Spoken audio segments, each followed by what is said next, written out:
Do video games cause violence? This is a question that a lot of people have asked, and certainly a lot of articles have covered.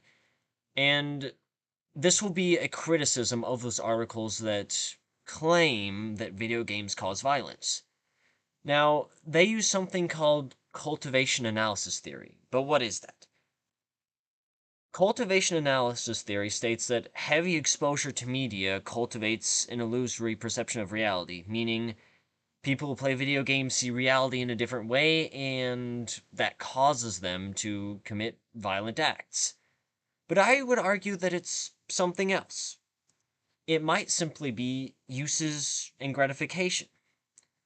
The theory for that states that individuals use media to satisfy specific needs and desires, meaning people who are violent and play video games just play those video games because they are violent. The video games don't make them that way. I got these definitions from our Understanding Media and Culture in the 2020s book. Now, let's look at a short clip of former President Donald Trump speaking on this topic.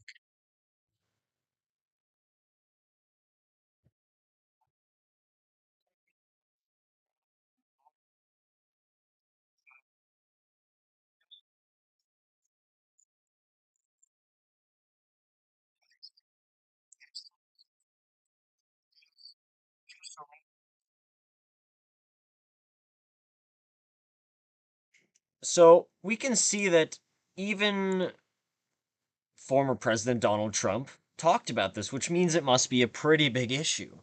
People think that video games cause violence. So, if you play a video game like Call of Duty, does it cause you to shoot people? An example is Anders Breivik. This is an article from 2012. Anders Breivik stated that playing Call of Duty helped him shoot people better. It helped him aim better. So naturally, people took this and assumed that, oh, video games made him violent. But what if he was simply attracted to video games because he was violent? Now let's look at some statistics. About 72% of 18 to 29-year-old young men play video games. 49% of the same age in women play video games as well. And about 42% of adults play shooters. Now, 82% of people who are 65 and older say that video games cause gun violence. All these facts I gathered from 5 Facts About Americans and Video Games, which was published on Pew Research Center. But why do these people think that gun violence is caused by video games? Let's look at some history.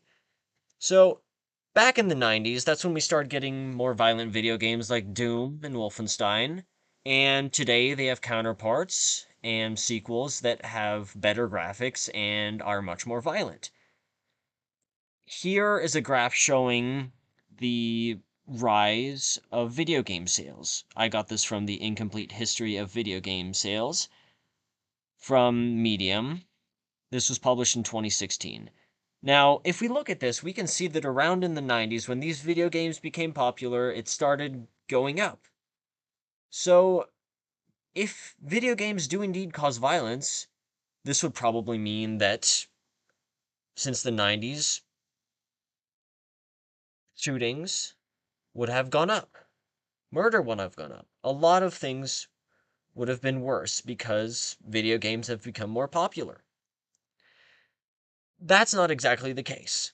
If we look at overall crime rate, so murder rates here, we can see that it's actually dropped since the 90s. It's gotten significantly lower.